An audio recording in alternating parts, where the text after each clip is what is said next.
So welcome back to DC Silver Age Storytime, and this is from the Golden Age, Action Comics number 151, published in August 1942 with story by Jerry Siegel and art by John Sikela.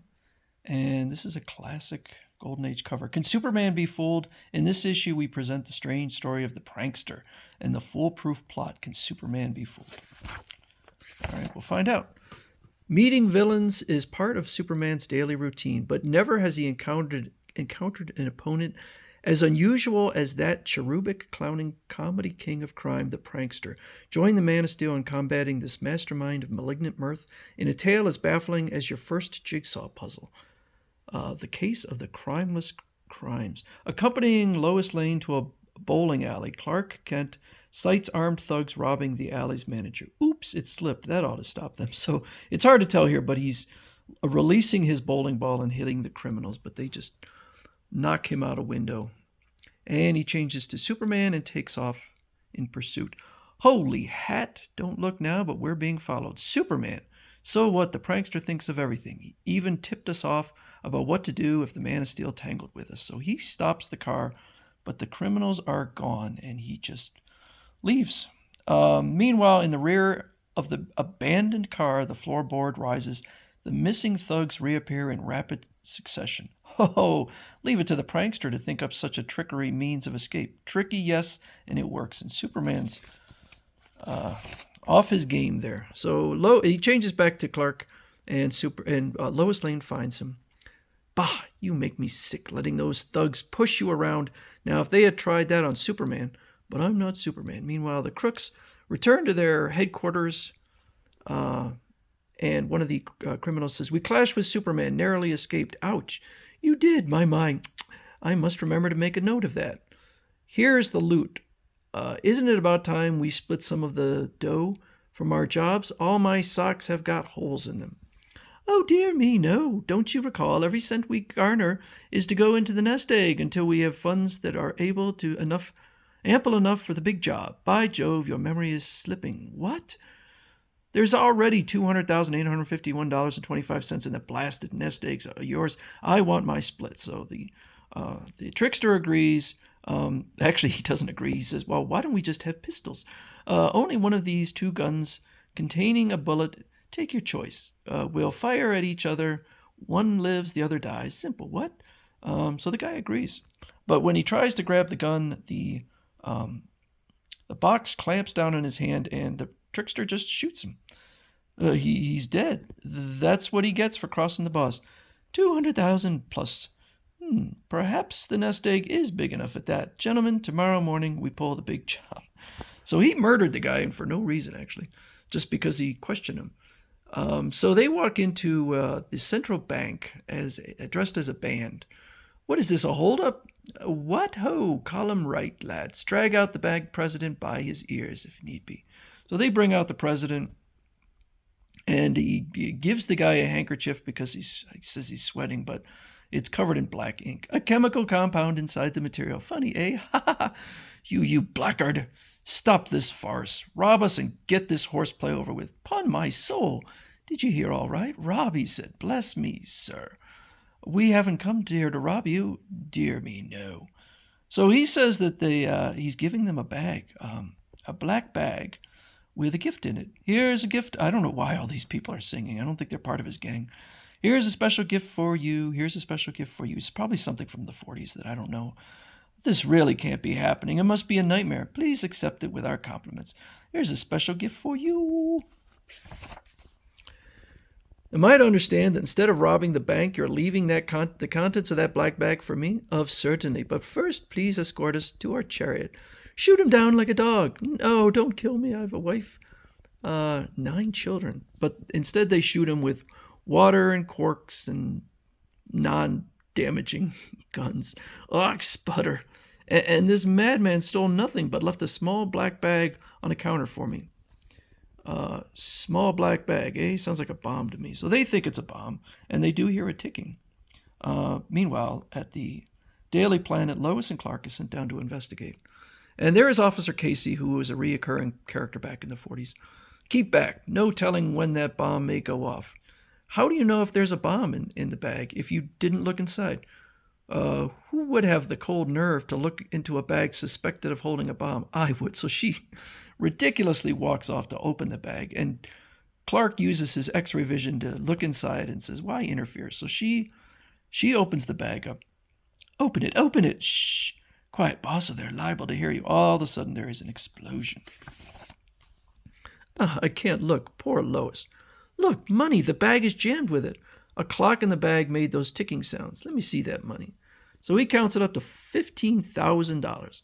Real money, and it's mine. So the bank manager takes the $15,000 and is quite happy. Imagine giving away $15,000 out of our next nest egg. That leaves just $185,851.25. At this rate, crime won't pay. Oh, mercy. I can hardly wait to see your faces when I give away double that amount. So they get a headline, and in the newsreel, people are able to see him getting $15,000. And to think I went to the movies to have a good time. Half the time, I didn't know whether we're working for a madman or a genius. That certainly was the most bizarre crime I ever encountered. I wonder if they'll strike again. So they do. They are dressed. The prankster is dressed as with dark glasses, and he's in a wheelchair. And they enter the channel bank. Cover them, boys. It's rather chilly in here. Not a false move out of anybody. Where's the bank? Where's the president of this joint? We just got a flash from the channel bank that the prankster mob has struck again. Hurry if you want to go along. Not I value my skin, so he runs off, but changes to Superman. So he rushes in, well, look who's come to pay us his respects. Look your best, lads. It's Superman. You look tired, gentlemen. So he starts cleaning house and wraps them all up. They were captured by Superman. What a swell break. I thought you were afraid to come. A gent can change his mind, can't he? Jumpin' Jupiter, $30,000. What's the idea? Idea? You mean about the $30,000? Oh, yes, I gave it to him. I didn't know. Oh, I don't know what trickery you're up to, but I'm about to arrest you for robbery and possession of a deadly weapon. Robbery? We didn't steal anything. And as for your deadly weapon charge, I'll demonstrate how deadly the weapon is on you. You killer! If I save Casey's life, it will be at the cost of revealing my Superman identity. But instead, the gun just shoots up, I guess, little parachutes. You infernal fool, I'll jail you if it's only on a nuisance charge. So he takes them there, but the bank managers refuse to press charges because they kind of like having the money and they don't want to return it. So he's walking out of the police station. Here's $5,000. Buy yourself some lollipops, and he starts tossing money to people. Ouch! That leaves only $150,851.25 in the nest egg. Let's go back to the planet. This is too much for me. Can you beat the nerve of that guy? He sent engraved invitations to every newspaper in town for publication. What is it, Clark? The prankster takes pleasure in announcing that he and his men are going to visit the Second Federal Bank this afternoon, 5 o'clock sharp. The public is urged to attend. Free refreshments will be served. So they show up. Are you serious in desiring to permit this lunatic into the bank? Why not? He's just a harmless playboy. Just think of all the publicity I'll get, and the dough may get. Land of Goshen, $60,000. Yours, my dear chap, all yours. This makes my head dizzy. I don't blame you. I'm afraid I've lost track of my perspective too.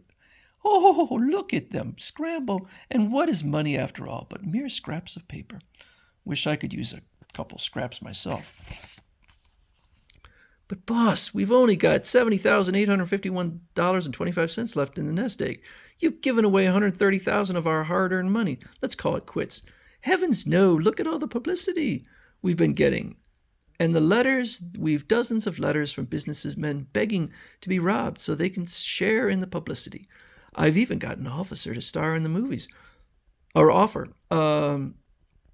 But, of course, I'll turn it down unless they let me choose my own director, cast, and play the role of Romeo in my favorite Shakespearean drama.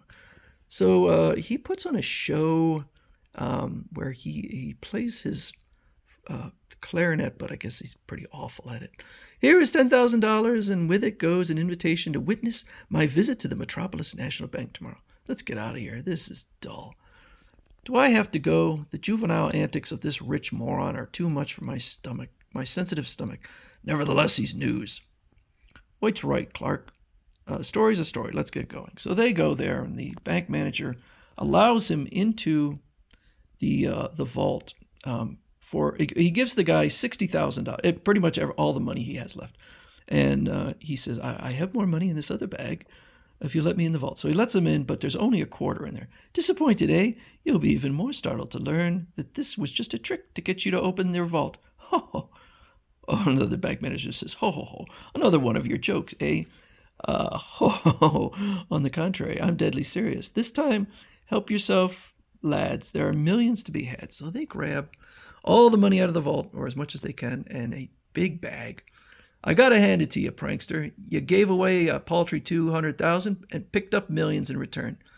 You should have more faith in my sagacity. How about an interview? Why not? I love publicity. A hostage to guarantee our safe getaway may come in handy. So he grabs Lois, but a Superman shows up, and the prankster says, this flute has a miniature gun within it. Skedaddle, or the girl gets killed before your eyes. So Superman grabs one of the criminals and then returns in his outfit. Now to split the swag. Boy, we'll have enough to live on Easy Street for life. One moment, please. Whirling, the prankster presses a switch in response.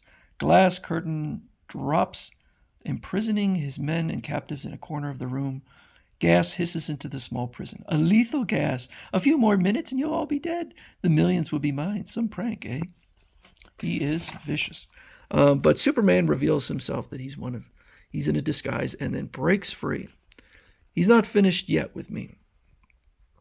Next trip I take care of your boss. Yow! And don't be too gentle about it. The Man of Steel hurtles through a series of prearranged traps as he races after the rollicking rogue, fire-whirling blades. But as he nears the prankster, avalanching boulders topple down upon the mirthful marauder, screening him from view, and the end of the prankster. You say he died, but I wonder. If he has survived, he'll find I outsmarted him. But the prankster has escaped death by taking refuge on a ledge. With trembling hands, he opens a bag, only to find, instead of loot, blank papers. He must have substituted for the swag at super speed while I was off guard. So Superman has the last laugh this time. But we will clash again soon, and perhaps next time it will be the prankster who will laugh loudest and the longest.